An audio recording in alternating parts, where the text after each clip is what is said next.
پڑھنے سے کیا مراد ہے؟ کتنی مرتبہ درود شریف کوئی بندہ اگر پڑھے تو قیامت کے روز اس کو کثرت سے درود پڑھنے والوں کے فوائد حاصل ہوں گے؟ تو علماء نے فرمایا کہ 1000 مرتبہ درود پڑھے یا 700 مرتبہ پڑھے یا 500 مرتبہ پڑھے یا کم از کم 300 مرتبہ جو مسلمان پابندی سے درود شریف پڑھے گا تو کل قیامت کے دن اس کو سارے فوائد ملیں گے جو کثرت سے درود پڑھنے والے کو نصیب ہوں گے۔ عرش کا سیراب بھی ملے گا، حضور کی شفاعت بھی ملے گی، حوض کوثر سے سیراب بھی ہوگا، اعمال نامہ سیدھے ہاتھ میں بھی ملے گا، حساب کتاب اللہ تعالیٰ آسان بھی کر دے گا،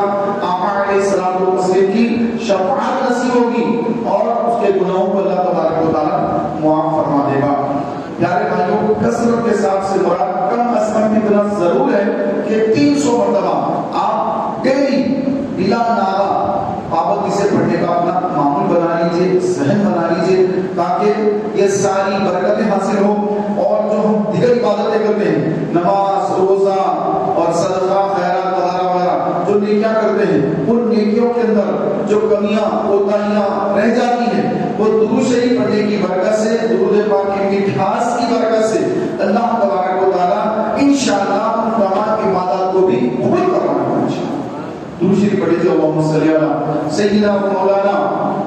محمد وعلی آلہ سیدنا و مولانا محمد مبارک وسلم، صلاۃ و سلام علیکہ یا رسول اللہ صلی اللہ تعالی علیہ وسلم۔ محترم بھائیو، عید چلی گئی اور یہ شوال مکرم کا پہلا ہفتہ اجتماع ہے تحریک اسلامی کا۔ حدیث پاک میں ہے کہ جب عید کا چاند نظر آتا ہے تو شیطان آزاد کر دیا جاتا ہے، آزاد ہو جاتا ہے، زنجیروں سے جکڑا ہے ایک مہینے سے اس کو کھول دیا جاتا ہے، رہا کر دیا جاتا ہے، اور پھر شیطان نکل کر مسلمانوں کے پاس آ کر ان کے دلوں میں وسوسے ڈالتا ہے، ان کو گناہوں میں مبتلا کرتا ہے، نمازوں سے دور کرتا ہے، مسجدوں سے دور کرتا ہے، قرآن کی تلاوت سے دور کر دیتا ہے، اور شیطان انسان کے پیچھے لگا ہوتا ہے، اسے چھوڑتا نہیں ہے۔ پیارے بھائیوں، اب شیطان سے کیسے بچیں، کیسے ہم نمازوں کی پابندی کریں، کیسے ہم اللہ تبارک و تعالیٰ کو راضی رکھیں کہ رمضان کا رب تعالیٰ راضی ہو گیا، اب بعد رمضان ایسا نہ ہو کہ اللہ تعالیٰ ہم سے پھر ناراض ہو اور اللہ کی ناراضگی یہ دردناک عذاب کی شکل میں ہمارے سامنے نہ آ جائے کہ رب تعالیٰ اگر ناراض ہو تو آگ کا عذاب، سانپ اور بچھوؤں کا عذاب، جو اللہ کی ناراضگی کے سبب جہنم کا عذاب اور قبر کا اندھیرا، قبر کا عذاب، ان تمام چیزوں سے بچنے کے لیے پیارے بھائیوں فرمایا گیا کہ تم اپنے ایسے کو دوست بناؤ کہ جس سے دیکھنے سے تمہیں خدا یاد آ جائے، ایسے دوست بناؤ کہ جو اچھے ہوں، نمازی ہوں، اللہ سے ڈرنے والے ہوں، جب ان سے مشورہ کیا جائے تو تمہیں صحیح مشورہ دینے والے ہوں، جب تم تکلیف میں ہو تو تمہاری مدد کو ٹھہرنے والے ہو، ایسے کو دوست بناؤ، ایسوں کو اپنا یار بناؤ، دوست بناؤ جو اللہ سے ڈرنے والا ہو، جس کو دیکھنے سے تمہیں خدا یاد آ جائے، اس کا چہرہ دیکھنے سے تمہیں خدا یاد آ جائے، اس کو دیکھنے سے تمہیں مسجد یاد آ جائے، اسے دیکھنے سے تمہیں نماز یاد آ جائے، تمہیں قرآن کی تلاوت یاد آ جائے، تمہیں اللہ کا ڈر پیدا ہو کہ دیکھو اس بندے میں کتنا اللہ کا خوف ڈر ہے کہ اس کے اثرات دیکھنے والے پر مرتب ہو، ایسے دوستوں کو بنانے کا حکم دیا گیا۔ اور اس کے برخلاف جو ایسوں کو دوست بنانا ہے جو بے نمازی ہے، شرابی ہے، زانی ہے، ماں باپ کا نافرمان ہے، رشتہ کاٹنے والا ہے یا حرام مال کھانے والا ہے، گالی پکڑنے والا ہے، چغلی غیبتیں کرنے والا ہے، حسد دوست اعلان کرنے والا ہے، ایسے کو دوست بنائیں گے تو پھر اس کی ساری گندی خصلتیں جس کا وہ دوست ہوگا اس دوست کے اندر داخل ہوتی چلی جائیں گی، اسے خبر بھی نہیں ہوگی کہ میں کس قدر برا ہو چکا ہوں۔ میرے پیارے بھائیوں، رمضان چلا گیا، عید ہو گئی، شیطان بھی آزاد ہو گیا، اب ہم نماز کے پابند کیسے رہیں، نماز کو وقت پر ادا کیسے کریں؟ فرمایا گیا کہ تنہائی میں، اکیلے میں جب اکیلے ہوں اس وقت اللہ کو یاد کریں گے، جس طرح رمضان میں ہم اکیلے تھے، بھوک شدت کی، پیاس شدت کی، سخت گرمی اور گھر میں پانی موجود، اکیلے میں کوئی دیکھنے والا بھی نہیں، لیکن رکے ہوئے تھے. کیوں رکے ہوئے تھے؟ اس لیے رکے ہوئے تھے اللہ دیکھ رہا ہے، پروردگار دیکھ رہا ہے، میرا رب مجھے اس حال میں دیکھ رہا ہے کہ اگر میں پانی پی لوں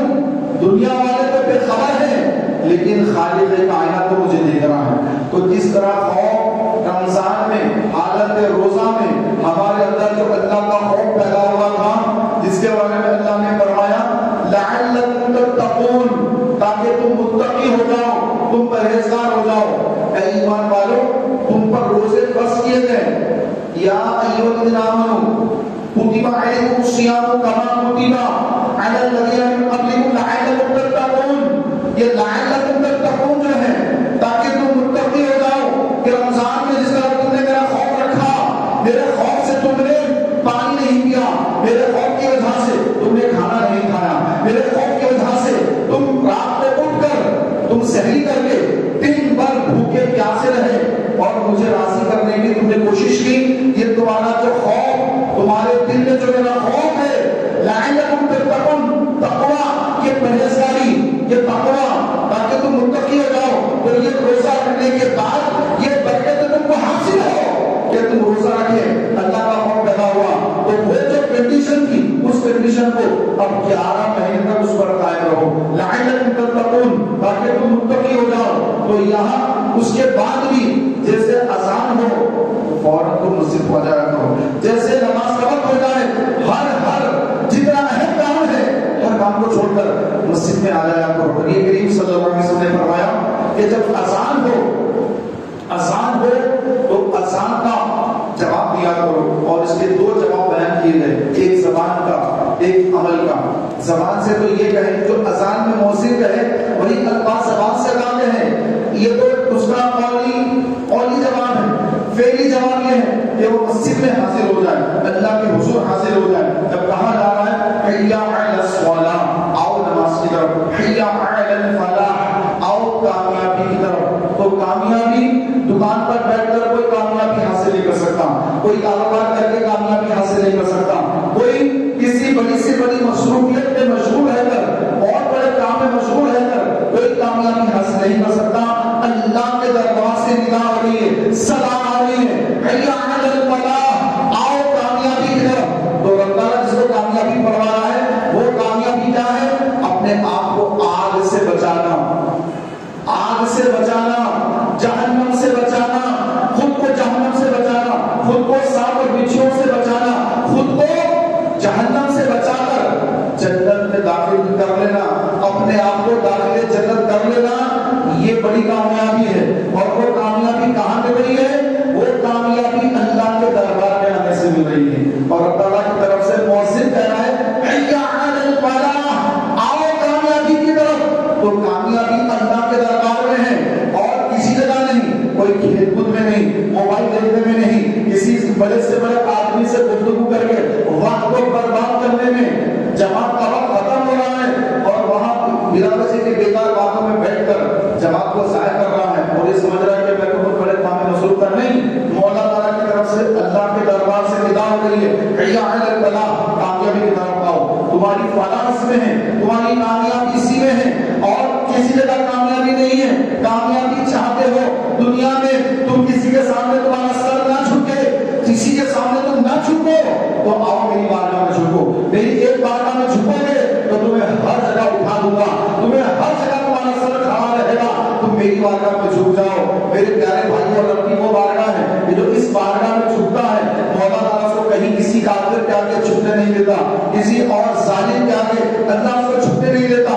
کیونکہ وہ اللہ کی بارگاہ میں جھکتا ہے. اللہ کی بارگاہ میں جھکنے والا ہے، جو رب کی بارگاہ میں جھکنے والا ہے مولا تبارک و تعالیٰ اور اس کو کہیں اور جھکنے نہیں دے گا. اللہ کو بلندی عطا فرمائے گا، اس کو اللہ ترقی عطا فرمائے گا، اس کی عمر میں برکت ہوگی، اس کے رزق میں اللہ تعالیٰ برکت دے گا، اس کی صحت میں اللہ تعالیٰ برکت دے گا، اس کے ہر کام میں اللہ برکت دے گا. اور موت کے وقت اللہ اس کو کلمہ نصیب کرے گا کہ نمازی موت کے وقت کلمہ پڑھتا ہے. نماز پڑھنے والا، دل سے نماز پڑھنے والا جب اس کی موت کا وقت آتا ہے تو وہ نماز پڑھنے والے نماز کی برکت سے، اللہ کے حضور جھکنے کی برکت سے اس کو کلمہ نصیب ہوتا ہے، کہتا ہے لا الہ الا اللہ محمد رسول اللہ. جب کلمہ پڑھ کے پڑھتا ہے، آقا علیہ السلام نے فرمایا کہ جب کوئی مسلمان مرتا ہے، کلمہ پڑھ کر مرتا ہے، تو کل قیامت کے دن میں اس کی شفاعت کرواؤں گا، میں اس کو داخل جنت کراؤں گا۔ آقا علیہ السلام نے فرمایا کہ تم دو چیزوں کا خیال رکھو، دو چیزوں کا، وہ یہ کہ تم اپنے دونوں دانوں اور دونوں ٹانگوں کے درمیان کی چیزوں کا تم خیال رکھو، اس کی ضمانت دو، میں تمہیں جنت کی ضمانت دیتا ہوں،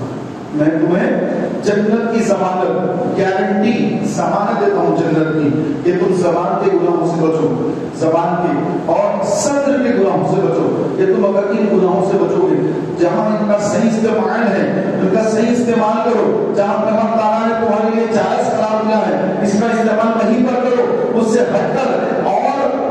اور جگہ اس کا استعمال نہ کرو۔ اگر تم اس کی ضمانت دیتے ہو تو میں تمہیں جنت کی ضمانت دیتا ہوں۔ آقا علیہ السلام نے فرمایا کہ اگر تمہارے جسم کو کاٹا جائے، ٹکڑے ٹکڑے کر دیا جائے، پھانسی پہ لٹکایا جائے، لیکن تم کبھی فرض نماز قضا مت کرنا، فرض نماز مت چھوڑنا، جب نماز کا وقت ہو جائے، فرض نماز کسی صورت معاف نہیں ہے، تم فرض نماز کبھی مت چھوڑنا، وقت پہ ادا کر دینا، کہ وقت پر ادا کرنے والی نماز یہ اللہ تعالیٰ کو سب سے زیادہ پسند ہے، اللہ کو جو سب سے زیادہ پسند ہے کہ وہ اللہ کے حضور وقت ہوتے ہی نماز کے لیے کھڑے ہو جانا، سب کام چھوڑ دینا، ہر چیز کو پسے پشت ڈال کر اللہ کے حضور حاضر ہو جانا۔ مولا علی شیر خدا علی المرتضی رضی اللہ تعالی عنہ وکرم اللہ تعالی وجہہ الکریم حضور علیہ السلام کے ساتھ ایک مرتبہ جنگ سے واپس آ رہے ہیں، ایک مقام پر سرکار نے قیام فرمایا، سرکار نے عصر کی نماز ادا کر لی اور سرکار علیہ السلام مولا علی رضی اللہ عنہ کی ماڈی مبارک پر اپنا سر مقدس رکھ کر آرام فرما رہے ہیں۔ یاد رکھے نبی جب آرام فرماتے ہیں آنکھ سوتی ہے دل نہیں سوتا، آنکھ سوتی ہے دل نہیں سوتا، نبی جب آرام کرتے تھے وضو نہیں ٹوٹتا، ہم اگر آنکھ بند کر کے سو جائیں ہمارا وضو ٹوٹ جاتا ہے، نبی کا وضو نہیں ٹوٹتا۔ آپ علیہ السلام آرام فرما رہے ہیں مولا علی کی ماڈی پر، مقام صحبہ، مقام کا نام ہے مقام صحبہ، وہاں پر آپ علیہ السلام نے قیام فرمایا، مولا علی رضی اللہ عنہ کی ماڈی پر حضور کا سر اقدس ہے، حضرت علی نماز اثر ادا نہیں کی اور اثر کا وقت ہو گیا ہے، اثر کا وقت ختم ہونے والا ہے، مولا علی بے چین اور بے قرار ہے کہ میری اثر کی نماز نہیں ہوئی، سب نے تو پڑھ لی، میری اثر کی نماز باقی رہ گئی، یہ خزانہ ہو جائے، وقت پر ادا ہو، خزانہ ہو، اب اتنا غم ہو رہا ہے کہ نماز کا وقت جا رہا ہے، ایک طرف نبی کا ادب ہے، ایک طرف اللہ کی نماز، ایک طرف اثر کی نماز ہے، ایک طرف نبی علیہ السلام سر مبارک مولا علی کی مانی پر رکھ کر آرام فرما رہے ہیں، تو اٹھاؤں گا بے ادبی نہ ہو جائے، نماز چھوڑ دوں گا تو اللہ کی نافرمانی نہ ہو جائے، نماز قضا نہ ہو جائے، اب کیا کروں؟ ایک طرف نبی کی عظمت، نبی کی عزت رسول ایک طرف ہے، ادب رسول ایک طرف ہے، محبت رسول ایک طرف ہے، اور ادائیگی فرض ایک طرف ہے۔ اب مولا علی کیا کرتے ہیں؟ مولا علی سرکار نے فرمایا علی وہ ہے کہ جدھر علی ہے ادھر حق ہے، علی وہ ہے، فرمایا کہ علی میں شہر کا، میں علم کا شہر ہوں، علی اس کا دروازہ ہے، وہ علی، فرمایا کہ علی جس کا میں مولا، علی اس کا مولا ہے۔ کتنی بڑی شان مولا علی کی سرکار نے بیان فرمائی، اور وہ علی کیا فیصلہ کر رہے ہیں؟ علی ایسی حالت میں ہے کہ ایک طرف نماز ہے، ایک طرف رسول پاک علیہ السلام کو تسلیم کی نیند مبارک ہے، سرکار کا آرام کرنا ہے، اور ایک طرف نماز ہے۔ اب مولا علی نے دیکھا کیا کروں، نماز قضا کروں یا حضور کو اٹھا دوں جگہ دوں کہ یا رسول اللہ میں عصر کی نماز پڑھ لوں تو حضور کو جگہ دوں، کیا کروں؟ اسی کشمکش میں سورج غروب ہو گیا، سورج ڈوب گیا، مغرب کا وقت شروع ہو گیا، سورج ڈوب گیا، مغرب کا وقت شروع ہو گیا۔ اب پیارے بھائیوں مولا علی کو بڑا صدمہ ہوا، مولا علی کو بڑا غم ہوا کہ سورج ڈوب گیا، میری اثر رہ گئی، صدمے سے آنکھوں میں آنسو آ گئے، آنکھوں میں آنسو آئے، اور آنسو ٹپ کے تو رسول پاک کے چہرے مبارکہ پہ ٹپ گئے۔ سرکار نے آتے بولی فرمایا علی کیا ہوا، کیوں روتے ہو؟ اسی یا رسول اللہ صلی اللہ تعالی علیہ وسلم کہ میری نماز عصر رہ گئی، نماز عصر رہ گئی اور سورج ڈوب گیا، آپ آرام فرما رہے تھے، تو میں آپ کو کیسے اٹھاؤں کہ تعظیم مصطفیٰ میں کمی نہ آ جائے، اس لیے میں آپ کو اٹھایا نہیں، یہاں تک کہ عصر کا وقت جاتا رہا، اب مغرب کا وقت شروع ہو گیا ہے۔ یا رسول اللہ اسی غم میں کہ علی کی اثر خزا ہو گئی، اسی غم میں آنسو نکل آئے یا رسول اللہ، قربان جائیے آقا علیہ السلام، آقا علیہ السلام نے کیا فرمایا اے علی کیا نماز ادا کرنا چاہتے ہو یا قضا ادا کرنا چاہتے ہو؟ تو اس کی یا رسول اللہ وقت پہ ادا کرنا چاہتا ہوں۔ ارے وقت تو چلا گیا نا سر، وقت تو چلا گیا، اب سرکار پوچھ رہے ہیں، سوال کروا رہے ہیں، اے علی کیا وقت پہ نماز ادا کرنا چاہتا ہے یا قضا ادا کر لے گا؟ اور اس کی یا رسول اللہ وقت پہ ادا کرنا چاہتا ہوں۔ علی ہے سوال کرنے والے آقا علیہ السلام ہیں، تو انہی کے شاگرد مولا علی ہیں، تو استاذ رسول پاک علیہ السلام کا سوال کر رہے ہیں، تو علی یہ کہہ رہے ہیں کہ یا رسول اللہ اب کیسے ادا ہوگی نماز؟ تو قضا ہی ہوگی، ادا کیسے ہوگی؟ یہ نہیں فرما رہے ہیں۔ علی کو معلوم ہے نبی مختار کل ہے، نبی مختار کل ہے، جو تاج الشریعہ کا جو شعر ہے، نبی مختار کل ہے جس کو جو چاہے عطا کر دے، یہ علی کا عقیدہ یہ امام احمد رضا کو دے رہے ہیں۔ یہ عقیدہ کس کا ہے؟ یہ علی کا عقیدہ ہے۔ علی کو معلوم ہے نبی مختار کل ہے، نبی پوچھ رہے ہیں کہ اے علی نماز وقت پہ ادا کرنا چاہتا ہے یا قضا کر لے گا؟ تو عرض کی یا رسول اللہ علی وقت پہ نماز ادا کرنا چاہتا ہے۔ سرکار علیہ السلام نے ڈوبے ہوئے سورج کی طرف اشارہ فرمایا، اشارہ جیسے فرمایا تو ڈوبا ہوا سورج پلٹ کر واپس آنے لگا اور پھر دوبارہ عصر کا وقت ہو گیا، دوبارہ عصر کا وقت شروع ہو گیا۔ اب مولا علی وضو فرماتے ہیں اور نماز عصر اپنے وقت پہ ادا فرماتے ہیں، قضا نہیں فرماتے ہیں، قضا ہونے سے اپنے نماز کو مولا علی نے بچا دیا۔ تو میرے پیارے بھائیوں یہاں پر اب غور فرمائیے رسول کریم صلی اللہ علیہ وآلہ وسلم کو اللہ نے کیسے کیسے اختیارات دیے کہ ڈوبا ہوا سورج پلٹ کر آتا ہے، چاند اشارے سے ہو چاند، سورج الٹے پاؤں پہتے، سورج الٹے پاؤں پہتے، چاند اشارے سے ہو چاند، اندھے نچیلی دیکھ لے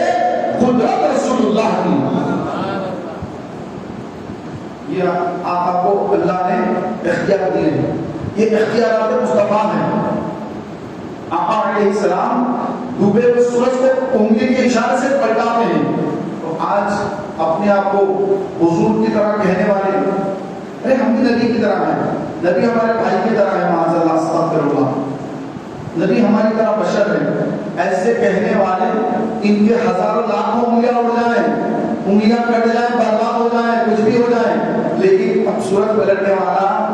نہیں، وہ تو میرے نبی کا اشارہ تھا، نبی کے اشارے سے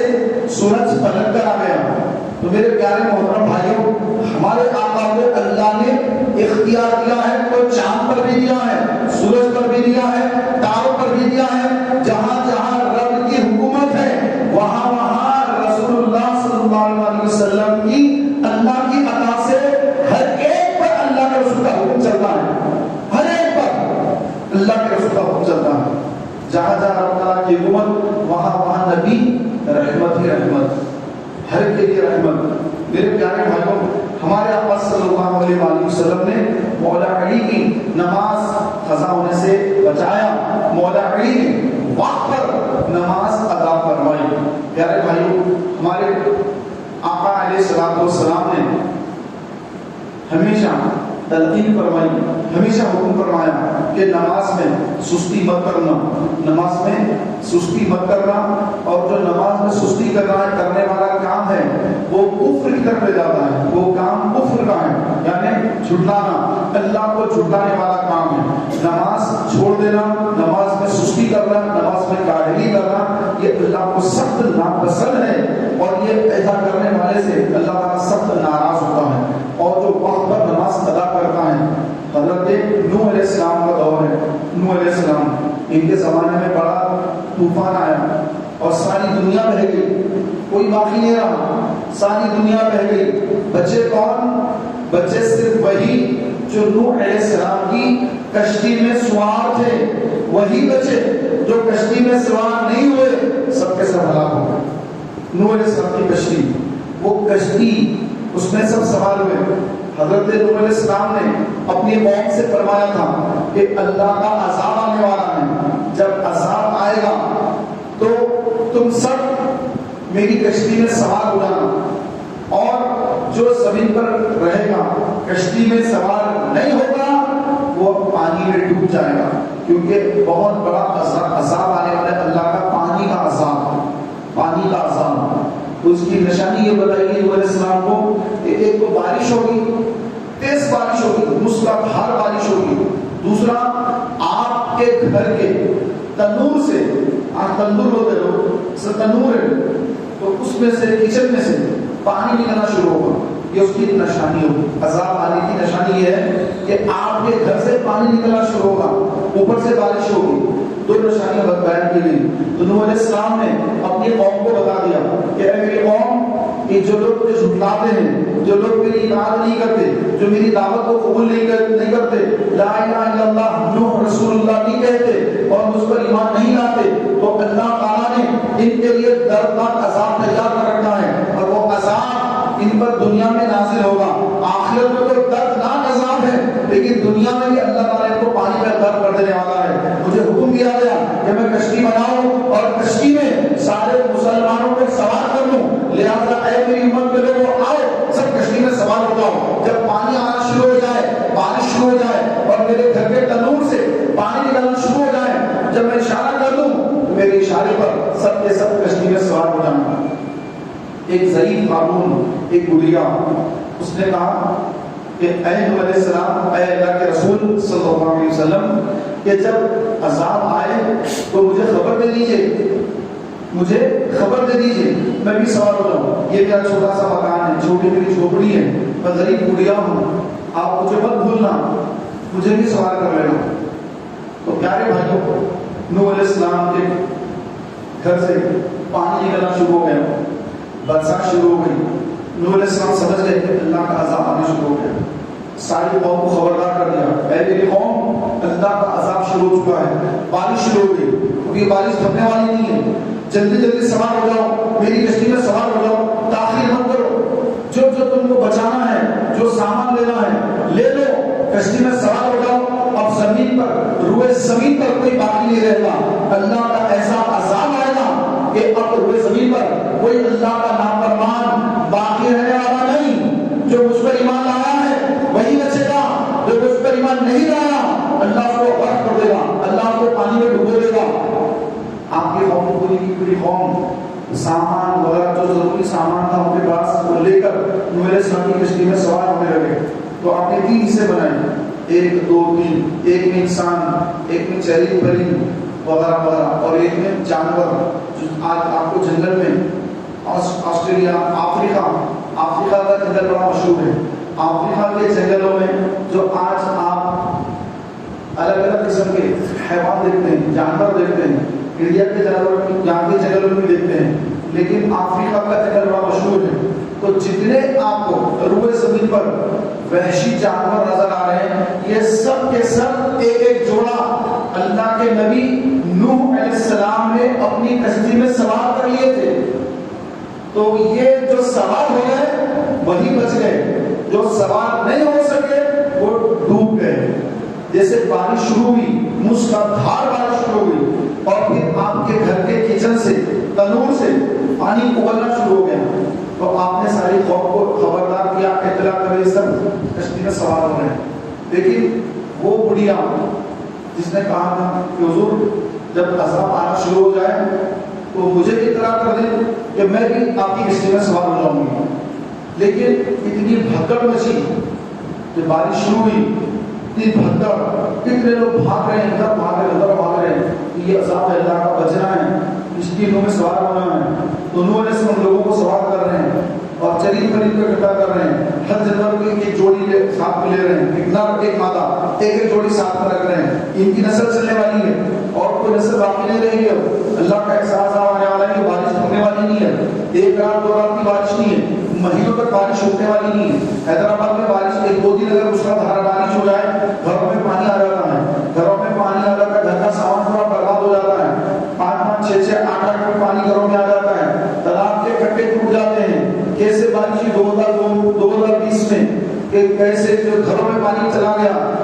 تالابوں کے کٹے ٹوٹ گئے، باندھ ٹوٹ گئے، پانی گھروں کے اندر داخل ہو گیا، گھروں میں سامان برباد ہو گیا، کئی لوگ مر گئے، بہہ گئے، تباہیاں بربادیاں ہو گئی۔ 2 4 دن کی بارش میں یہ حال ہوا۔ وہاں پر نوح علیہ السلام کے دور میں اللہ نے جو عذاب نازل کیا وہ 2 طرفہ بارش کی، 2 طرفہ پانی آ رہا تھا، آسمان سے بھی پانی آ رہا ہے، زمین سے پانی نکل رہا ہے۔ اسٹارٹنگ میں نوح علیہ السلام نے گھر سے نکلا، بعد میں پوری زمین سے پانی نکلنا شروع ہو گیا، نیچے سے پانی نکل رہا ہے۔ ارے پانی کو زمین کو جذب کرنا، زمین کا کام ہے پانی کو جذب کر لینا، لیکن ایسا نہیں ہو رہا ہے۔ پانی کیا کر رہا ہے؟ زمین کیا کر رہی ہے؟ پانی کو اندر سے نکال کر اوپر کر رہی ہے، اندر سما لے رہی ہے پانی، بارش کے پانی کو مزید اندر کا پانی نکال کر باہر کر رہی زمین۔ اللہ کا حکم ہے،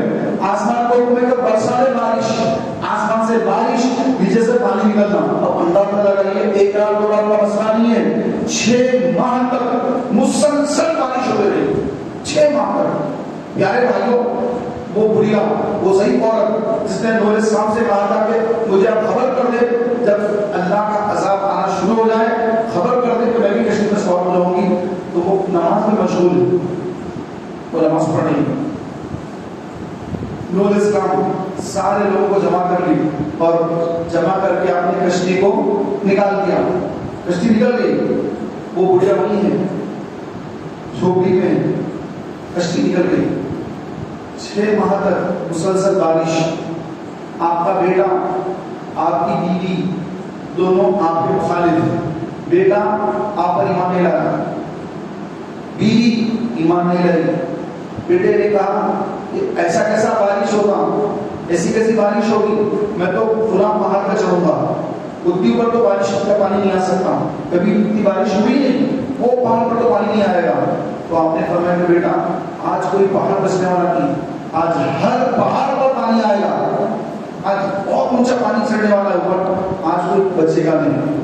اس نے کہا نہیں، میں تو فلاں بڑے پہاڑ پہ چڑھ جاؤں گا جا کر۔ تو بھاگا بڑے پہاڑ کی طرف کہ میں وہ فلاں پہاڑ پہ چڑھوں گا۔ تو اللہ تعالیٰ نے سب سے پہلے جس طرح نوح علیہ السلام کا بیٹا پانی سے بچنے کے لیے جس پہاڑی پر بھاگا،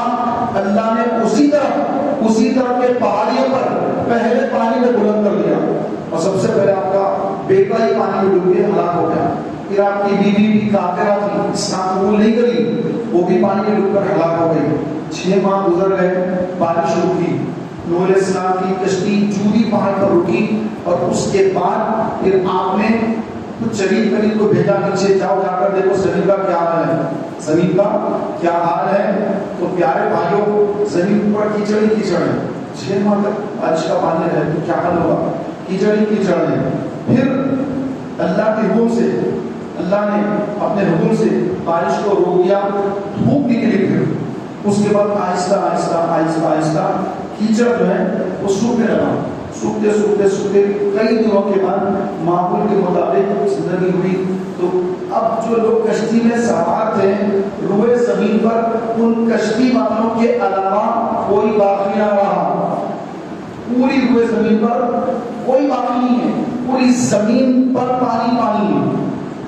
پانی ہی پانی، سمندر کا جیسا پانی ہوتا ہے بس پانی پانی، کچھ بھی باقی نہیں۔ اس لیے نوح علیہ السلام کو آدم ثانی بھی کہا جاتا ہے کہ آدم سے پہلے کچھ نہ تھا، تو اب آدم علیہ السلام کی طرح نوح علیہ السلام کو آدم ثانی سے کہا جاتا ہے، کیونکہ آپ جن لوگوں کو کشتی میں سوار کر لیے تھے انہی سے اب دنیا چل پڑی ہے، چرید پرند جانور انسان سب نوح علیہ السلام کے طوفان میں جو بچ گئے وہ انہی کی نسل چل رہی ہے، جو غرق ہو گئے ان کی تعداد اور بہت زیادہ تھی، اگر وہ تعداد ہوتی تو نہ جانے دنیا میں کتنے لوگ زندہ رہتے، کتنے تعداد، کتنا پاپولیشن بڑھ جاتا۔ کتنا بڑھ جاتا کسی کو نہیں معلوم. تو کئی لوگوں کو موت کے گھاٹ اتار دیا گیا, عذاب الہی آ گیا. میرے پیارے بھائیوں, جب آپ اپنے شہر میں تشریف لائیں تو دیکھا کہ سارا شہر بہہ گیا ہے, کچھ بھی باقی نہ رہا, لیکن آپ کی نظر ایک جھوپڑی پر پڑ گئی. آپ نے دیکھا کہ ارے یہ تو وہی گڑیا کی جھوپڑی ہے جس نے مجھ سے کہا تھا کہ جب اللہ کا عذاب آنا شروع ہو جائے تو مجھے خبر کر دینا, میں بھی آپ کی کشتی میں سوار ہو جاؤں گی. لیکن میں تو اس کو خبر کرنا بھول ہی گیا, کیونکہ اتنی وہاں پر بھگدڑ مچی ہوئی تھی, تو میرے کو ذہن سے نہیں لگا تھا کہ گڑیا کو بھی بتانا ہے. چلو چل کر دیکھتے کہ گڑیا کا کیا حال ہے. نوح علیہ السلام اس جھوپڑی کی طرف تشریف لائے, دروازے پہ دستک دی تو اندر سے گڑیا نے دروازہ کھولا اور اندر پورا سوکھا ہوا ہے, ذرا بھی پانی نہیں. پوری دنیا فنا ہو گئی, دنیا ہلاک ہو گئی, سب کچھ ختم ہو گیا, لیکن اس گڑیا کی جھوپڑی جیسی کہ ویسے ہی سلامت ہے, اس میں پانی کا خطرہ بھی نہیں آیا. کہہ دیجیے سبحان اللہ. آپ کو دیکھ کر گڑیا نے کہا کہ اے نوح علیہ السلام آپ آ رہے, کیا اللہ کا عذاب آ گیا کیا؟ میں آ جاؤں کی کشتی پر سوار ہونے, عذاب آ گیا کیا؟ تو نوح علیہ السلام نے فرمایا کہ گڑیا تجھے خبر نہیں ہوئی کہ عذاب تو آ گیا, آپ کی چلا بھی گیا, تجھے خبر نہ ہوئی؟ تو گڑیا نے کہا کہ اے نوح علیہ السلام میں نے تو آپ کو کہا تھا کہ جب طوفان آئے تو مجھے خبر کر دینا. اس کے بعد میں نماز میں ٹھہر گئی, رکعت میں نماز میں ٹھہر گئی, مجھے تو معلوم نہیں کہ عذاب آیا تھا کیا, مجھے تو کوئی خبر نہیں, میں تو اپنی جھوپڑی میں بیٹھی ہوں. تو آپ نے فرمایا کہ اے گڑیا عذاب تو اس کے دوسرے تیسرے نہیں آ گیا تھا, اور اتنا یہاں پر لوگوں کا ہنگامہ تھا کہ میں تجھے بتانا ہی بھول گیا, لیکن اب تیری جھوپڑی دیکھنے کے بعد مجھے اب یاد آیا تو میں تیری خبر لینے آیا. اس نے کہا کہ مجھے کوئی خبر نہ ہوئی کہ پانی کب آیا, ادھر سے غائب ہو گیا, مجھے تو کچھ بھی خبر نہیں, میں تو نماز میں مشغول تھی. تو نوح علیہ السلام نے اللہ کا شکر ادا کیا کہ اے اللہ تیرا شکر ہے کہ جو بندی تیری بارگاہ میں ٹھہر گئی نماز کے لیے, مولا تو نے اس کو اپنے عذاب سے بچا لیا. تو جس طرح دنیا میں عذاب سے اللہ تعالیٰ اس کو بچا لیا, ایسے ہی نمازیوں کو اللہ تعالیٰ آخرت میں بھی آگ کے عذاب سے بچا لے گا. تو میرے پیارے بھائیوں, یہ نماز وہ برکتیں لاتی ہیں, وہ زندگی عطا کرتی ہیں, وہ رحمتیں عطا کرتی ہیں, وہ برکتیں عطا کرتی ہیں. ایک انسان کے وہم و گمان میں نہیں ہوتا ہے. اتنی برکتیں نمازی کو اللہ نصیب فرماتا ہے. آپ علیہ السلام نے فرمایا کہ اے نمازی اگر تو کیا دیکھ رہا ہے, اگر تجھے معلوم ہو جائے کہ تو کس سے بات کر رہا ہے تو کبھی نماز کو ختم کرنا نہیں چاہے گا, ہمیشہ نماز میں ٹھہرا رہنا چاہے گا. کیونکہ نماز میں ٹھہرنا گویا اپنے رب سے ہم کلام ہونا ہے, رب تعالیٰ سے بات چیت کرنا ہے. اگر تجھے معلوم ہو جائے کہ تو کس سے کلام کر رہا ہے تو نماز سے کبھی ہٹے گا نہیں. سبحان اللہ, یہ نماز ہے. اور آقا علیہ السلام نے ارشاد فرمایا کہ نماز پڑھنے والا نماز جو پابندی سے پڑھتا ہے وہ اللہ تبارک و تعالیٰ نماز پڑھنے کی برکت سے قیامت کے روز اس کے لیے نور کر دے گا, اس کے لیے روشنی ہوگی, اس کے چہرے کو اللہ روشن کر دے گا. پلسرات پر جب وہ گزرے گا تو جو عشاء اور فجر کی نماز, عشاء فجر دو اندھیرے کی نمازیں ہوتی ہیں. آپ فجر کو آتے ہیں اندھیرا ہوتا ہے, عشاء میں آتے ہیں اندھیرا ہوتا ہے. کہ جو اللہ کے گھر کو آباد کرنے کے لیے رات میں اپنے گھر سے نکلتا ہے, تو آپ نے سامنے فرمایا کہ جب ایسا بندہ پلسرات پار کرے گا تو وہ بندے کو جس نے رات میں اپنے رب کے گھر کو آباد کرنے کے لیے نکلتا تھا, تو اب اللہ تعالیٰ اس کو پلسرات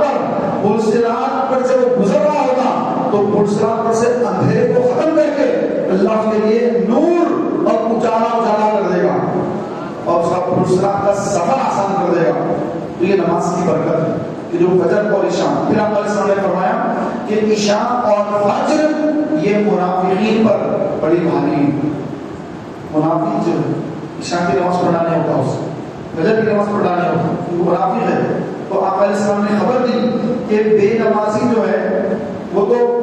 بے نمازی کے لیے تو بڑی تباہی ہے, لیکن عشاء اور فجر اس کا جو بے نمازی اس کی جو نماز ادا نہیں کرتا یقیناً اس کے دل میں نفاق پایا جاتا ہے, اور منافقت یہ انسان کو گمراہی کر لے جاتی ہے. تو اپنے دل کو پاک کرنے کے لیے عشاء اور فجر کا خاص اہتمام کر رہے ہیں. نبی کریم حکم فرمایا. آپ علیہ السلام نے صحابہ سے پوچھا کہ اے میرے صحابہ بتاؤ کہ جس گھر کے سامنے ایک پانی کی نہر ہو, اس نہر میں اگر 5 مرتبہ وہ غسل کرے تو کیا اس کے جسم پر میل کچل ہوگا؟ صحابہ نے عرض کیا رسول اللہ آپ کے جسم پر تو میل کیسے ہو سکتا ہے, تو 5 مرتبہ غسل کر رہا ہے. تو آقا کریم علیہ السلام نے فرمایا نماز کی مثال ایسے ہی ہے کہ جو 5 وقتہ نماز کا پابند ہے وہ گویا ایسا ہے جیسے 5 مرتبہ غسل کر رہا ہے. تو جب 5 مرتبہ غسل کرے گا تو اس کے جسم پر میل نہیں ہوگا. اسی طرح جب 5 وقتہ نماز کا پابند ہوگا تو اس کے نامہ اعمال میں کوئی گناہ باقی نہ رہے گا. تو اس کے دل میں اللہ کا خوف پیدا ہوگا اور اس کے الٹی طرف کا جو فرشتہ ہے یہ کوئی گناہ نہیں لکھے گا, وہ گناہوں سے محفوظ رہے گا اور گناہوں سے پاک و صاف رہے گا. کیونکہ آپ علیہ السلام نے فرمایا کہ جو نمازوں کی پابندی کرے تو جیسے عشاء کی نماز اور فجر کی نماز کی پابندی کرے گا تو اس کے درمیان سارا وقت عبادت میں گزرے گا. اگرچہ کہ سو گیا, اگرچہ کہ رات بھر سو گیا, لیکن فجر کی نماز جماعت سے پڑھ لی, عشاء کی جماعت سے پڑھی تھی, فجر کی جماعت سے پڑھ لی, سونے کے باوجود عبادت کا ثواب. وہ فرمایا کہ اسی طرح کسی نے ظہر پڑھ لی, فجر کے بعد ظہر پڑھ لی, تو فجر سے ظہر کے درمیان جتنے گناہ ہوئے وہ سارے گناہ معاف اور اتنی دیر عبادت کا بھی اس کو ثواب ملے گا. جماعت کے ساتھ نماز پڑھے, پھر ظہر کے بعد عصر کی نماز بھی جماعت سے پڑھ لے تو ظہر سے عصر تک جتنے چھوٹے گناہ ہوئے صغیرہ گناہ سارے صغیرہ گناہ معاف اور پھر اتنی دیر عبادت کا ثواب. پھر عصر سے مغرب جماعت سے پڑھ لے تو مغرب سے شام کے جتنے گناہ ہوئے وہ سارے صغیرہ گناہ معاف. پھر مغرب سے عشاء اس پہ جو صغیرہ گناہ ہوئے وہ معاف اور عبادت کا ثواب. تو اس طرح اگر کوئی بندہ 5 نمازیں باجماعت پڑھ لے تو 24 آورس اس کو نیکیاں لکھی جا رہی ہیں اور سارے صغیرہ گناہ معاف کر رہے ہیں. اب بچے کون سے گناہ اس کے پاس؟ اب بچے گناہ کبیرہ گناہ. کبیرہ گناہ کیا ہے؟ جھوٹ بولنا کبیرہ گناہ, غیبت کرنا کبیرہ گناہ, گالی دینا کبیرہ گناہ, کسی کی چغلی کرنا کبیرہ گناہ, نعوذ باللہ ماں باپ کو ستانا, ان کو پلٹا کر جوابیں دینا, ان کی دل آزاریاں کرنا, ان کی نافرمانیاں کرنا, یہ سب کبیرہ گناہ. تو یہ کبیرہ گناہ یہ کیسے معاف ہوتے ہیں؟ فرمایا علیہ السلام نے کہ جو بندہ کسی مسلمان کی, علیہ السلام نے فرمایا جو بندہ کسی مسلمان کی نماز جنازہ میں شرکت کرتا ہے اور جنازے کو کندھا دیتا ہے تو 4 طرف سے کندھا دینے کا حکم دیا گیا. جیسا میت ہے اس کو لے جا رہے ہیں, گھر سے لے کر مسجد کو لائے, نماز پڑھائی گی, نماز سے جنازہ اب قبرستان لے جا رہے ہیں تو کندھا دینے کا طریقہ سیدھی طرف 10 قدم, پھر الٹی طرف پیچھے کی طرف 10 قدم چلے, پھر الٹی طرف سامنے 10 قدم چلے, پھر الٹی طرف پیچھے 10 قدم چلے, کندھا دے, سیدھا کندھا 10 قدم. تو اس طرح میت جو ہوتی ہے نا, میت کا سیدھا ہاتھ کدھر ہے؟ ادھر سے شروع, میت کا سیدھا ہاتھ کدھر ہے؟ ادھر سے شروع کرنا, کندھا دینا. پہلے میت کے سیدھی طرف, پھر میت کی پائنٹی کی طرف, پھر میت کی الٹی ہاتھ کی طرف, پھر میت کی پائنٹی کی طرف, الٹے پیر کی طرف, یہ 4. تو 10 قدم سیدھی طرف, 10 قدم پیچھے, 10 قدم الٹی طرف, 10 قدم پیچھے, 40 قدم اگر تو چلے گا تو اللہ کے رسول صلی اللہ علیہ وسلم نے فرمایا اللہ تعالیٰ اس کے 40 کبیرہ گناہوں کو معاف فرما دیتا ہے. 40 کبیرہ گناہ, جھوٹ بولا, گالی دی, غیبت کی, چغلی کی, ماں باپ کی نافرمانی کی, جتنے کبیرہ گناہ ہیں ایک قدم پر ایک کبیرہ گناہ معاف. تو جتنے قدم چلے گا اتنے کبیرہ گناہ اس کے معاف ہو جاتے ہیں. آقا علیہ السلام نے فرمایا کبیرہ گناہ توبہ کرنے سے معاف ہوتے ہیں کہ بندہ توبہ کر لے کہ میں دوبارہ یہ گناہ نہیں کروں گا, یا اللہ میں تیری بارگاہ میں توبہ کر رہا ہوں, توبہ کو میری قبول کر لے, اب میں دوبارہ یہ گناہ نہیں کروں گا.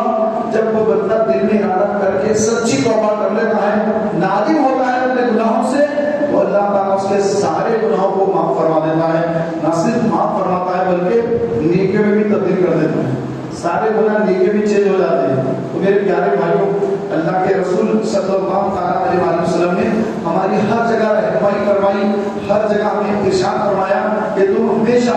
کہیں بھی رہو اللہ سے ڈرتے رہو. تم دنیا میں کہیں بھی چلے جاؤ اللہ کا ڈر اپنے اندر موجود رکھو. ڈر رکھو، ڈرتے رہو، اور اللہ کا ڈر یہ ہے کہ اللہ کی ہر حرام چیز سے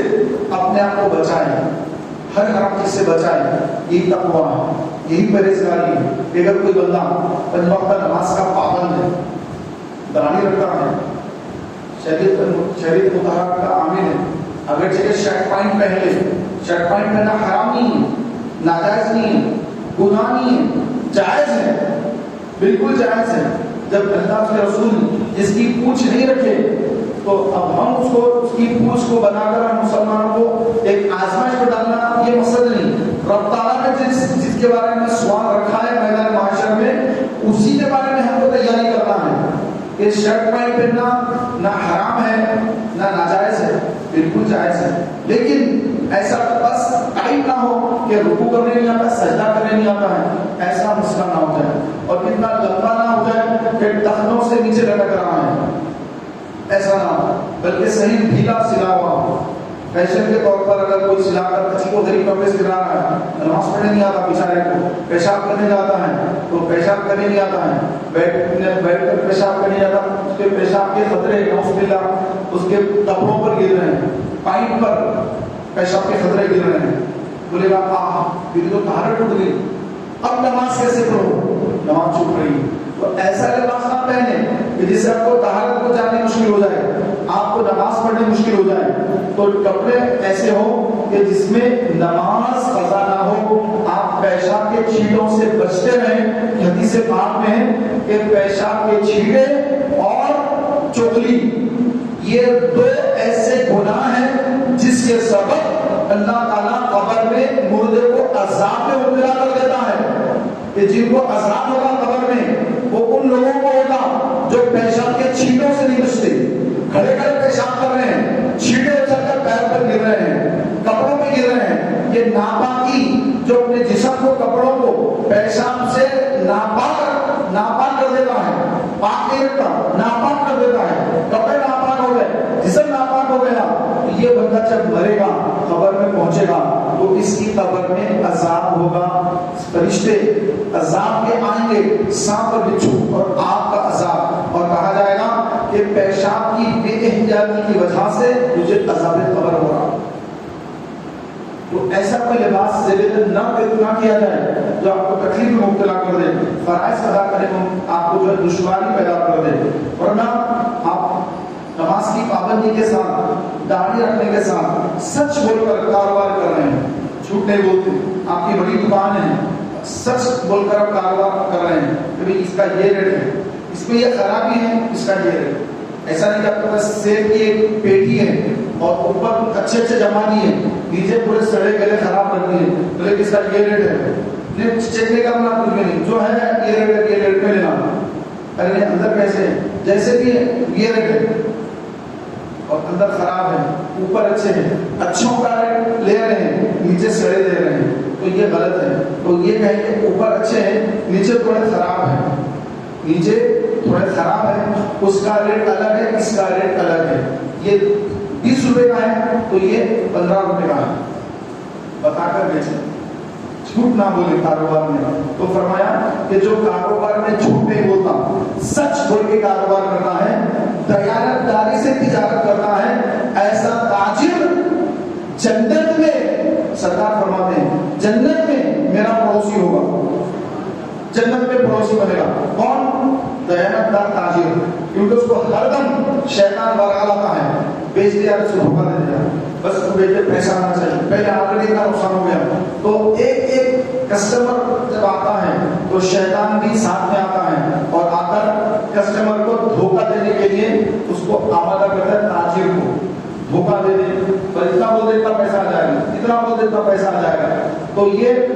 دیانت داری سے جو تجارت کرتے ہیں کہ نہیں مجھے یہ غلط بول کر بیچنا نہیں ہے مال، بالکل سچائی سے مال بیچنا ہے، تو جو ایسا دیانت دار تاجر ہے، اللہ کے رسول صلی اللہ علیہ وسلم کا وہ جنت میں پڑوسی بننے والا ہے. تو جو مسلمان تجارت کے وقت جھوٹ نہیں بولتا اور اللہ کے نام کی جھوٹی قسمیں نہیں کھاتا، تو اللہ تعالیٰ اس کے کاروبار میں برکت عطا فرماتا ہے، اس کی روزی میں بھی برکت عطا فرماتا ہے. اور فرمایا گیا کہ جو حرام چیزوں سے بچ کر حلال ذرائع سے رزق حلال تلاش کرے تو تو پھر وہ اللہ کے نزدیک متقیوں میں سے ہے، تقوی والوں میں سے ہے، کیونکہ حرام سے جو بچ رہا ہے، حرام سے دامن کو بچا ہے۔ تو یہ بڑی چیز ہے کہ بندہ جھوٹ نہ بولے، حرام کام نہ کرے، کسی کو دھوکہ نہ دے، کسی کی غیبت نہ کرے، تو پھر سبحان اللہ اللہ کے نزدیک وہ متقیوں میں ہیں۔ ضروری نہیں کہ وہ جو ہے بھائی وہ کرتا پیجامہ ہی پہنے، نہیں بھائی، اگر شرٹ پینٹ پہن رہا ہے اور حرام کام سے بچ رہا ہے تو سبحان اللہ اللہ کے نزدیک وہ متقیوں میں سے ہیں۔ بشرط یہ کہ وہ متشرع ہو۔ گاڑی ضروری ہے، گاڑی اس کے لیے علماء نے واجب کا درجہ رکھا ہے، گاڑی ضروری ہے۔ گاڑی نہیں رکھے گا، شیونگ کر لے گا، کلین شیو، تو مکمل جو ہے وہ گناہ میں مبتلا ہے۔ چاہے کھا رہا ہے، پی رہا ہے، سو رہا ہے، نماز پڑھ رہا ہے، دیکھے گا اپنے آ کر بیٹھا، کچھ بھی کر رہا ہے، لیکن ہے کلین شیونگ کر رہا ہے، دماغ کے شیونگ کرتا ہے، روڈ کا اپنی داڑھی کو پوری داڑھی صاف کر کے چکنا بن رہا ہے، ارے بڑا خوبصورت نظر آ رہا ہے دیکھنے میں، تو بڑا اپنے آپ کو جو ہے ہینڈسم، اسمارٹ اور پتہ نہیں کیا کیا، لیکن یہ اس کا جو ادھر کا فرشتہ ہے، لیفٹ سائڈ کا فرشتہ، یہ کرامن کاتبین، یہ لوگ اس کا گناہ لکھ رہے ہیں، مسلسل گناہ ہو رہا ہے، داڑھی سے محرومی کا گناہ، پھر اس پر جو پیسے خرچ ہو رہے ہیں، بلیڈ لائی آپ نے، مشین لیا اور وہ کریم وغیرہ کیا کیا لگاتے ہیں، یہ وہ اس کے جو آئٹمس ہوتے ہیں پورے، اس پر بھی تو پیسہ خرچ ہو رہا ہے، اس کا بھی حساب دینا۔ تو اتنی تکلیف میں کیوں بھائی؟ چھوڑی دو یہ ساری چیزیں، اس کی طرف توجہ بڑھتی ہے، یہ خود بخود بڑھنا شروع ہو جائے گی۔ آپ کے پیسے بچیں گے، قیامت میں پیسوں کا حساب کتاب دینے سے آپ بچ جائیں گے، ورنہ اس دن میدان محشر میں کیسے حساب دینا کہ یہ تو اللہ کے رسول کی سنت کو مٹانے کے لیے پیسے خرچ کیا، کیسا حساب دیں گے اس کا؟ کیا خوشی سے حساب دیں گے؟ بڑی پریشانی ہو جائے گی۔ تو آج جو بندہ متقی بننا چاہتا ہے، پرہیزگار بننا چاہتا ہے، تو اس کو چاہیے کہ وہ سب سے پہلے اپنے آقا و مولا محمد رسول اللہ صلی اللہ علیہ وسلم کی سنت اپنے چہرے پر داڑھی کا نور سجانے کا ذہن بنا لے کہ دنیا جو کہتی کہے، میں تو چہرے پر داڑھی کا نور سجاؤں گا اور اپنے چہرے کو مصطفیٰ کی پسند کا چہرہ بناؤں گا، چاہے دنیا ناراض ہوتی ہو جائے، مجھے کوئی فرق نہیں پڑتا۔ ایک دروازہ رزق کا بند ہوتا ہے، باس جاب سے نکال دیتا ہے، اللہ تعالیٰ 10 نوکریاں آپ کو دے گا، اس سے اچھی نوکری آپ کو ملے گی، اس سے اچھی برکت والی نوکری اللہ تعالیٰ دے گا۔ اللہ کو رزاق ماننے کا پھر انعام کیا ہے؟ رزاق مانو، رزاق ہے اس کو مانو گی، رزاق کہتے ہو، واللہ خیر الرازقین، اللہ بہتر رزق دینے والا ہے، کہتے ہیں، مانتے نہیں ہیں، ہم کہتے ضرور ہیں ارے اللہ رزاق ہے، رزق اللہ کے ہاتھ ہے، بولتے ہیں، لیکن عمل کی جب بات آتی ہے تو ہوتا یا نہیں ہوتا، شک میں مبتلا ہوتے ہیں، اللہ کی ذات پہ بھروسہ نہیں کرتے۔ تو میرے پیارے بھائیوں، اس کی ذات پر بھروسہ کرنے کا ذہن بنائیے، اس کی ذات پر جو بھروسہ کر کے حق پہ چلتا ہے کہ اے اللہ میں اسی راستے پہ چلوں گا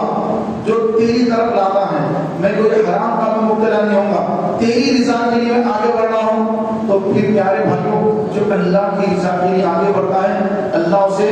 خالی نہیں چھوڑتا ہے، اسے تنہا نہیں چھوڑتا ہے، اللہ تعالیٰ اس کا حامی و ناصر ہو جاتا ہے، اللہ اس کا مددگار ہو جاتا ہے، اور اللہ جس کا مددگار ہو جائے پھر اس سے کوئی نقصان نہیں پہنچا سکتا، اسے شیطان نقصان نہیں پہنچا سکتا۔ تو آپ بھی عزم مصمم کر لیں کہ میں انشاءاللہ تبارک و تعالیٰ ہمیشہ پنج وقت نماز کا پابند رہوں گا، ہر نماز باجماعت پڑھوں گا، اول صف میں نماز ادا کروں گا، اذان ہوگی ہر کام چھوڑ کر سیدھے مسجد میں داخل ہو جاؤں گا، فجر کا وقت ہوگا تو میں مسجد میں رہوں گا، اذان فجر میں نے مسجد میں آ کر سننی ہے، دروازے پر اذان فجر سننی ہے، میں نے اذان سے پہلے گھر کو چھوڑ دوں گا،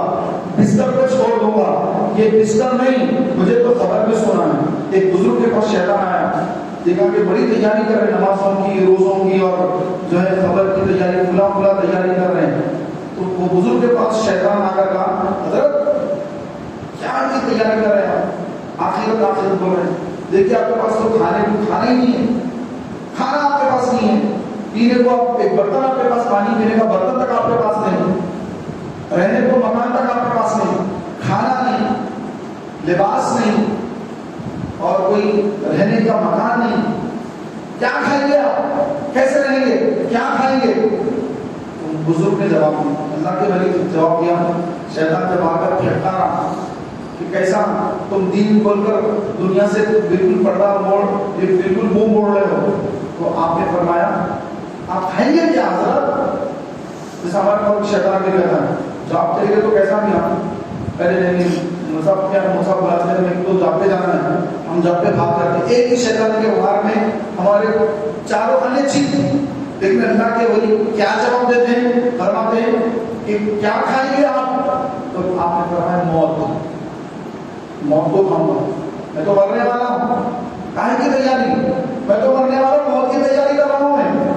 پھر اس نے کہا ارے حضرت آپ کے جسم پہ لباس دیکھیے کیسا لباس ہے، کیا پہنے گے آپ؟ فرمایا کفن، ہر لباس اتر جائے گا، ہر لباس اتار دوں گا، اتار دیا جائے گا، قینچی سے کاٹ کے اتار دیں گے، میرے چاہنے والے کو تیرا لباس اتار کے پھینک دیں گے، قینچی سے کاٹ دیں گے، ہر لباس اتر جائے گا، قیمتی لباس اتر جائے گا، میں نے تو کفن پہننا ہے، کفن پہنوں گا۔ شیطان ناکام ہو گئے، پھر کہا کہ حضرت آپ کے پاس تو گھر نہیں، ذاتی گھر نہیں آپ کے پاس، آپ کہاں رہیں گے؟ تو بزرگ نے فرمایا میں نے تو خبر میں رہنا ہے، میرا گھر تو خبر ہے۔ جب یہ سنا کلکٹر بھاگا، ارے کہ ان کو سمجھانا بہت مشکل ہے، تو وہ ہمارے سفر کی بات رکھتا ہے، کیا کھائیں گے، کیا پہنیں گے، گھر لیے،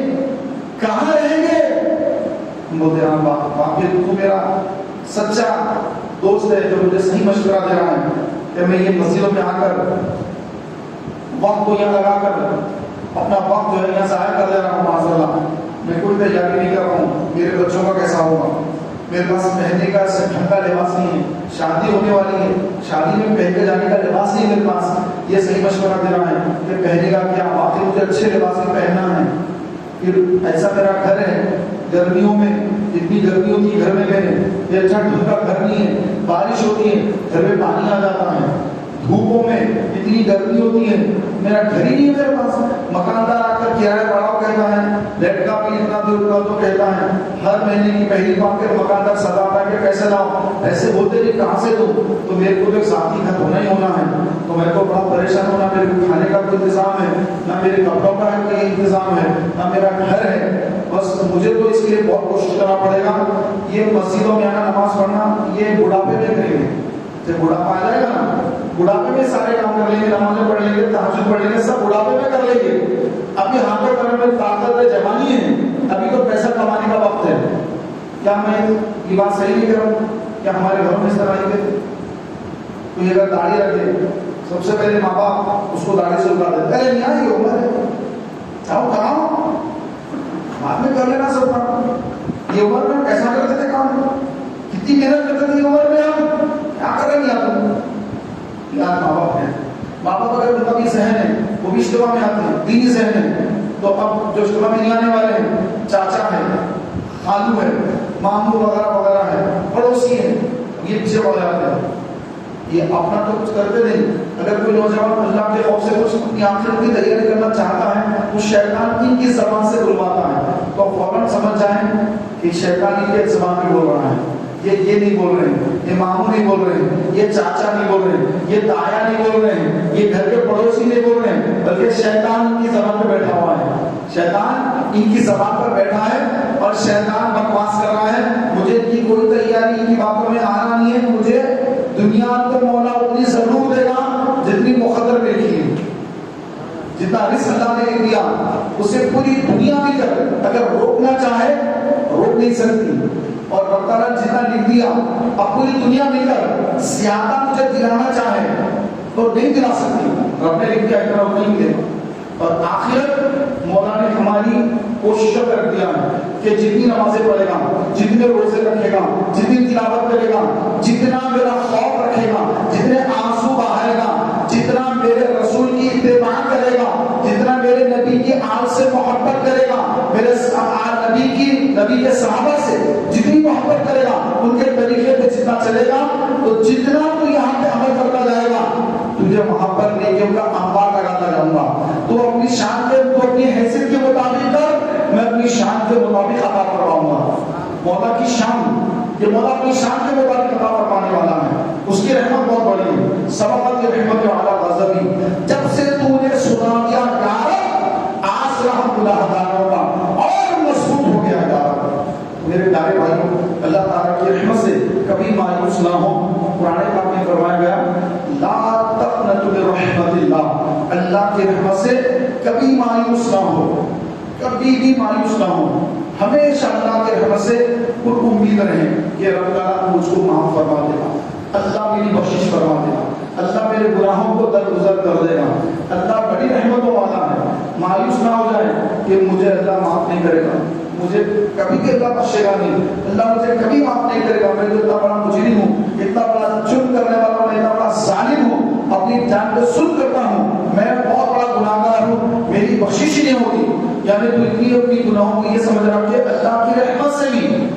اللہ کی رحمت سے بھی بڑھ کر کیا تیرا گناہ ہے؟ نہیں، تیرا گناہ اللہ کی رحمت سے بڑھ کر نہیں، سب سے بڑھ کر اللہ کی رحمت ہے، اس سے بڑھ کر کوئی چیز نہیں۔ ہر گناہ، کوئی بھی گناہ، بڑے سے بڑا گناہ اللہ کی رحمت سے بڑا نہیں ہے، اللہ کی رحمت بہت بڑی ہے۔ تو ہم اللہ سے امید رکھیں کہ مولا مجھے معاف کر دے گا، توبہ کرتے رہیں، اپنے دامن کو حرام کی گناہ سے بچاتے رہیں، اپنے آپ کو حرام فعل سے بچائیں، زبان کو، اپنے اعمال کو گناہوں سے محفوظ کر لیں کہ مجھے گناہ نہیں کرنا ہے۔ اگر گناہ ہو گیا، ہوتا ہے، ہو گیا، کوئی بات نہیں، دروازہ تو کھلا ہے، توبہ کا وہ تو کھلا ہوا ہے، وہ تو بند نہیں ہوا، پھر ڈر کی کیا بات ہے؟ توبہ کر لیں، فوراً دور کا نماز پڑھیں گے، یا اللہ میں تو توبہ کر لیا تھا، پھر شیطان غالب آ گیا، پھر گناہ ہو گیا، لیکن مولا تیری دروازہ، توبہ کا دروازہ ہے توبہ،